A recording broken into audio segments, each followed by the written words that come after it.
Shalom, selamat pagi, salam sejahtera buat kita semua. Bapak, Ibu, saudara-saudara yang sama dikasihi Tuhan. Selamat berjumpa kembali di Renungan Harian Toraya, edisi Jumat 12 Juni 2026. Bapak, Ibu, saudara-saudari, sebelum memulai aktivitas kita hari ini, mari kita melandasinya dengan membaca, mendengar, dan merenungkan firman kebenaran Tuhan yang terdapat dalam Amsal pasal 3 ayat 13 sampai 18. Namun sebelumnya, mari kita mohon pertolongan Tuhan dalam doa. Mari berdoa. Bapa yang kudus, Bapa yang maha baik, kami bersyukur atas kasih-Mu yang telah memelihara, menjaga dan melindungi kami dalam tidur semalam. Hingga pagi ini kami boleh bangun menyambut hari karunia-Mu Tuhan dengan napas kehidupan, bahkan dengan tubuh yang diberkati Tuhan. Terima kasih Tuhan. Sebelum memulai aktivitas kami hari ini, kami akan melandasinya dengan membaca, mendengar dan merenungkan firman kebenaran Tuhan. Urapilah kami dengan Roh Kudus. Buka hati jiwa pikiran kami agar boleh mengerti maksud dan kehendak Tuhan bagi kami. Dalam Kristus Yesus firman yang hidup, kami bermohon kepada Bapa di surga. Amin. Bacaan kita pagi hari ini terambil dari Amsal pasal 3 ayat 13 sampai 18. Firman Tuhan berbunyi, "Berbahagialah orang yang mendapat hikmat, orang yang memperoleh kepandaian. Karena keuntungannya melebihi keuntungan perak, dan hasilnya melebihi emas. Ia lebih berharga daripada permata, apapun yang diinginkan tidak dapat menyamainya. Umur panjang ada di tangan kanannya, di tangan kirinya kekayaan dan kehormatan.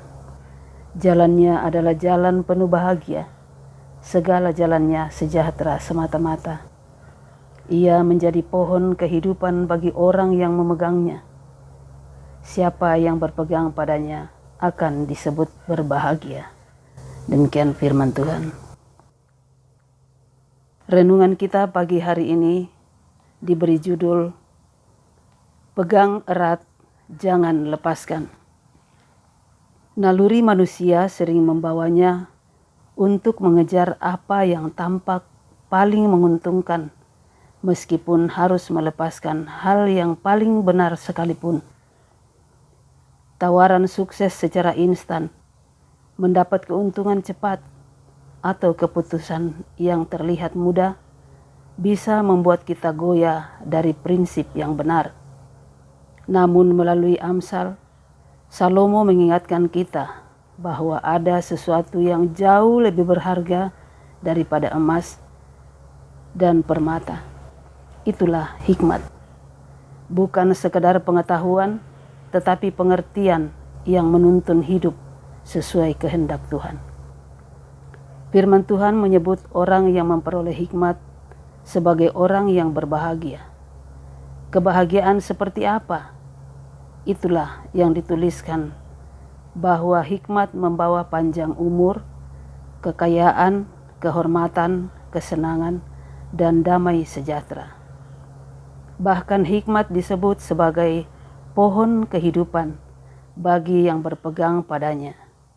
Ini bukan janji kosong, melainkan gambaran tentang hidup yang berakar, bertumbuh, bahkan berbuah. Hikmat bukan hanya untuk diketahui sesekali, tetapi untuk digenggam setiap hari dalam keputusan kecil maupun besar.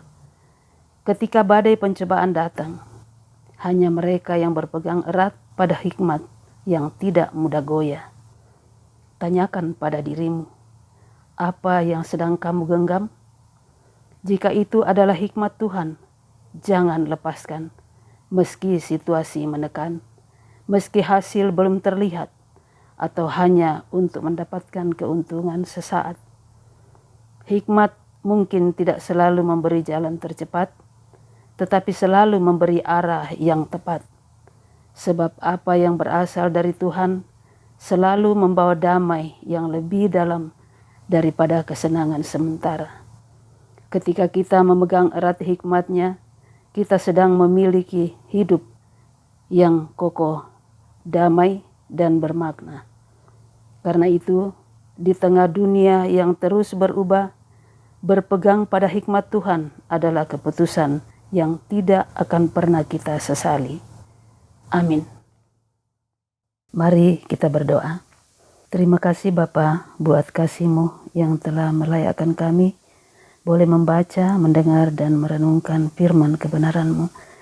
Biarlah kiranya firman-Mu boleh menjadi kekuatan bagi kami jadikan sebagai penuntun bagi setiap langkah kehidupan yang Tuhan anugerahkan bagi kami. Ini doa kami Bapa, ini permohonan kami, ini syukur kami. Dalam Kristus Yesus, Tuhan dan penebus kami sudah berdoa kepada Bapa di surga. Haleluya, amin. Demikianlah renungan kita pagi ini. Selamat beraktivitas, Tuhan Yesus memberkati.